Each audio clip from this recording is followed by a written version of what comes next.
So most small business owners feel like they are always chasing clients and wondering why no one is really reaching out to them. So I see that every day. I'm talking to small business owners, you know, great businesses with amazing services, but no leads coming in. That's very sad. And here's the reality. If you don't have the leads, you don't have a business. So today, I'm really going to talk about the importance of lead generation. So my name is Nazeer Aval. I'm an international business coach. I help small and medium businesses to grow their revenue and double their profit. You need a clear lead generation strategy. It's not just about cold calling random people or posting endlessly on social media. We all do that endlessly. And then we don't find people coming back or reaching out to us. But it's all about having a systematic process that attracts the right people. I say right people, engage them and convert them into the client. As I say, converting a stranger to a client. And there are many studies and research, and that really shows companies with strong lead generation get 50% more sales ready leads. See, 50% sales ready leads. You all get a lot of leads from referral platform, from social media, from website, from existing customers, upselling, cross-selling opportunities. But the big question is, are they all sales ready? Can we convert them, right? So research shows that companies with a strong lead generation strategy and the system, they get 50% more sales ready leads at 33% lower cost. That means if you have a system, you can actually generate sales ready leads, but with the less cost. If you don't have the system and you are actually trying to generate the lead with a lot of money, a lot of marketing budget going for online marketing, social media marketing, and then you don't find sales ready leads. Why? Because when you focus your efforts on people who actually need what you offer, and then build the trust before you even speak to them. This is very important, right? And then you create the pipeline of those type of warm prospects, who wants to work with you. They need to know you first, and then they need to like you. They need to trust you. And I always add one more thing: they need to try you. Sometimes you talk about proof of concept, or I like to evaluate your service, right? So that stage of know you, like you, trust you, and try you has to go through, then only a sales happen, isn't it? But then that focus need to be there on people who actually need what you offer, right? But if you're really tired of chasing people who never call back, feeling like you're really begging for business and starting from zero every month, or seeing your competition and competitors get all the attention, right? And this is the strategy you need, right? So when you implement such a lead generation strategy with that systems in place, you will really attract better quality or high quality clients who respect your expertise. Other day I was talking to a small business owner. He was saying that, high quality clients are not coming to me.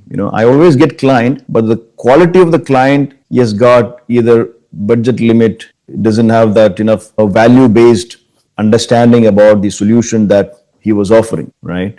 He's always talking about pricing. Your price is high. You're expensive. That's the only conversation. So, but once you implement such a lead generation strategy and the systems, then you'll be able to attract the right set of clients. So your sales conversions become easier because they already trust you. Always remember, know you, like you, trust you. If you're trying to sell your solutions to someone and there's no trust, they will not buy from you, right? They only maybe know you. So you have to cross from that know you to like you, right? And then trust you, then only they'll buy. But initially we think that you go after someone and they see your solutions and services and they build trust. That's not the way. So you need to really build a brand that people remember, right? So your revenue becomes predictable instead of random. Once you have that lead generation strategy and the systems in place, you can also predict the revenue, right? So for example, you generate 100 leads and you can easily predict that 20% conversion, because you are targeting high quality leads, right? And then the challenge will be how you can convert that 20% to 25 to 30%, right? So that conversion is a different challenge altogether. So, and your team also feels, more confident with a clear plan. Once you have that kind of strategy in place, then the sales team, they're also, more confident. So lead generation is like farming, So you can't harvest what you didn't plant, right? So you need to harvest, you need to really work on it. So lead generation is planting seeds every day so that you can harvest consistently. Or imagine trying to catch fish with your hands. It's really hard, right? But with a net, you catch more with less effort, isn't it? So remember, stop chasing clients, rather start attracting them. No leads, no business. It's that simple, right? So if you don't have leads, no business. So I always remind business owners that focus on lead indicators. Other day I was talking to a business owner. He says, I'm not able to acquire customers. I'm not able to improve my revenue. I'm not able to get enough profit. These are all lag indicators. The best analogy is school, college days. We work very hard, we study very hard, and then we go for the exams at the end after 12 months, right? So take the same analogy in business. You need to work on lead indicators on a daily basis. And this is where the lead generation and the lead generation strategy comes in, right? So you can use this strategy in many ways. Once you have that lead generation strategy, you can build a lead magnet on your website. I'm not sure whether how many of you are aware of lead magnet and how many of you have already created lead magnet. But even if you don't know about lead magnet, I'm 100% sure all of you have seen lead magnet unknowingly through other websites and other places. Lead magnet is nothing but a free resource that you're offering in exchange of email. Very simple definition. So you have produced an interesting checklist, interesting ebook, interesting resources such as any recording or whatever. And then you share with your potential prospects and then they give you their email address. So that is lead magnet. But how do you design, how do you develop lead magnet? What kind of lead magnet you need to design, develop? Something you need to look into your current solutions and services and products, and also look at your industries where you're focusing. And within those industries, who are those target audience? Are you targeting only procurement or HR or IT, sales, marketing, finance, and start building a lot of different varieties of lead magnet, right? So, and then once you have the lead magnet, you can then run a social media campaign on LinkedIn, Facebook, Instagram, wherever, and then really target those decision makers, and share those lead magnet with them. Host webinars is a fantastic way of building authority, and you can also publish your success stories. You can run Google advertisements, Google ads, send personalized emails. If you're sending emails every day to your customers, like I send email to our customers and also to all of you. So you can see how I'm sending emails to customers, how personalized email, personalized means not just only addressing their initial first name, but also how we can personalize with their company detail, how much revenue they've generated last year and how we can help them to further improve their business and so on. So there are AI-based tools available right now to really send out personalized outreach campaigns. Another very important thing is creating videos. 83% of content on the internet right now is video, and videos are creating huge impact. So answering your clients' questions through video. On LinkedIn, sometimes you go to LinkedIn and chat with people on the LinkedIn inbox. Instead, create video and send it to them. And then offer various free audits. If you're a website design development company, you can offer them a free assessment on how he can improve their website, what is the current status of the website, and give them some interesting recommendations. And really, if you have your website, you really go inside your website, you'll find so many people actually visited your website in the last 3 years, and really retarget them, get those information, retarget them. If you have enabled your cookies, you will have those information, or maybe a lot of people actually submitted your contact form. So take those content and then, retarget them. But to implement this, you really, you need to define your ideal client. This is something very, very crucial. I always remind the small business owners, do not go to market without identifying ideal client, without defining ideal client, right? And this is a lot of confusion when I say this. have your ideal client defined before you go to market. And when I said this to someone, a small business owner, he said, so how about other type of customers? So my point is this: when you are identifying ideal client, it doesn't mean that you are not going to serve the other type of customers. When other type of customers comes to you, of course you serve them. But when you are going to market with your marketing budget, with your effort, with your time, then you cast the net narrow. Then you go to market with a niche, right? Because you don't have enough time, you don't have enough resources, you don't have enough marketing budget. So you have limited marketing budget, right? So with that limited marketing budget, you go to market with one set of ideal client, right? This is so crucial.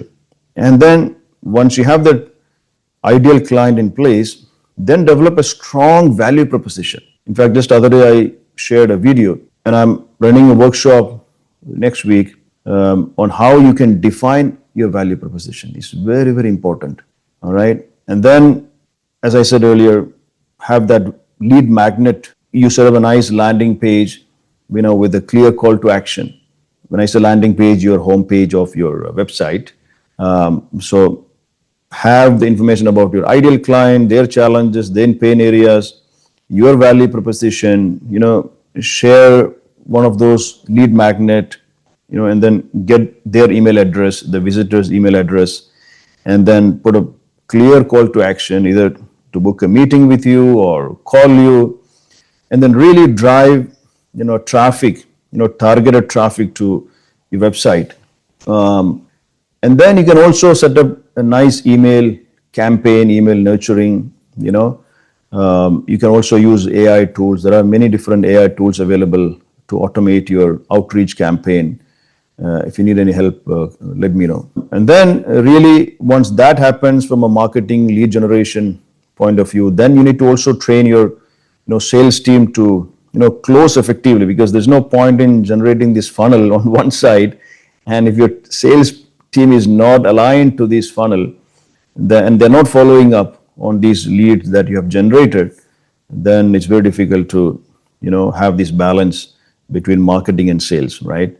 And then you need to really measure every stage, and you need to be consistently follow up with the sales team on what happened with these 100 leads generated last month, through this various outreach campaign, right?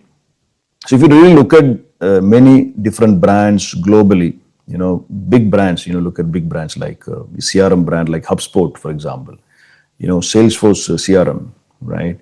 IBM is a huge organization. I was part of IBM for 6 years. I enjoyed during those days. So they all use lead generation every day to grow their business faster, right? They must be doing roundtable event, some seminars, some webinar, email marketing campaign, newsletter, on a monthly basis. So all these things they all try. Before I end this video, I like to give you 3 hacks. So first, retarget website visitors. So go to your website, identify where their customers visited your site, and those information is there stored in your site somewhere inside your, or ask your website design company, they will tell you. And make sure that your website has a clear call to action. And when I say call to action, CTA, it is not just on the website, it has to be everywhere. If you're having social media channels, by the way, don't go beyond 3 social media channels, either LinkedIn, Facebook, Instagram, or Facebook, Instagram, YouTube. Have maximum 3 social media channels, because it will be very difficult for you to manage. You don't have enough time. And test these lead magnet across these social media channels. Where are you seeing the attraction? From where people are coming and downloading your lead magnet, and see what works best. So you can also gradually, eventually, you can see which lead magnet is really working. For example, if you are an interior design company, you have created a lead magnet targeting corporate customers, right? So you're looking for developers, people who design nice buildings, but they're looking for interior designers. So you're targeting all the developers and you given this lead magnet versus you created lead magnet for residential communities, right? So that's a different set of lead magnet, and you can really measure, where exactly this lead magnet is working, and based on which you can actually put more money into your marketing budget, right? So really avoid trying to target everyone. So once you have ideal client setup, value proposition done, lead magnet is done, then you need to really stay narrow focused and don't try to target everyone, and then once you have this outreach campaign set up and doing, sometimes, we get frustrated, and some people, giving up too soon, right? But that once you have that system built, it has to run all the time. Like you must have heard this from the website design companies who are saying SEO, search engine optimization, should be run all the time. The time you stop, you'll be, back to maybe fifth or sixth page of that keyword, right? So if you want to stay always at the top of that Google search, then you have to continuously run that SEO campaign, right? But then there's no point in running SEO campaign all the time if you don't have the ideal clients defined and you don't have the value proposition, and then that means you're simply wasting your money. That's something many business owners are not aware of. So focusing on really on quantity, you need to avoid, right? Saying that, oh, I got 20 leads last month. That's just a quantity, right? And then the question, how much you have converted? Zero. So there's no quality. So focus on quality rather than quantity, right? And just talked about sales team who's receiving leads from marketing. So if they don't follow up, if they delay, then things can go wrong, right? Never confuse your customers with a lot of jargons. Make your things very simple. Value proposition should be very simple. Lead magnet should be very simple. Everything has to be, your messaging or communication to your customer about your services should be very simple, easy to understand, right? Right. And if you really want to grow your revenue and double your profit, lead generation is not an optional action item. Lead generation is essential. So let me know if you need any help on generating lead magnet, generating value proposition. Join me on the next week's session. And also, I'm going to talk about how you define ideal client also in the next week workshop. So I'll see you on the workshop. Also, I'll see you on the next video. Thank you for watching.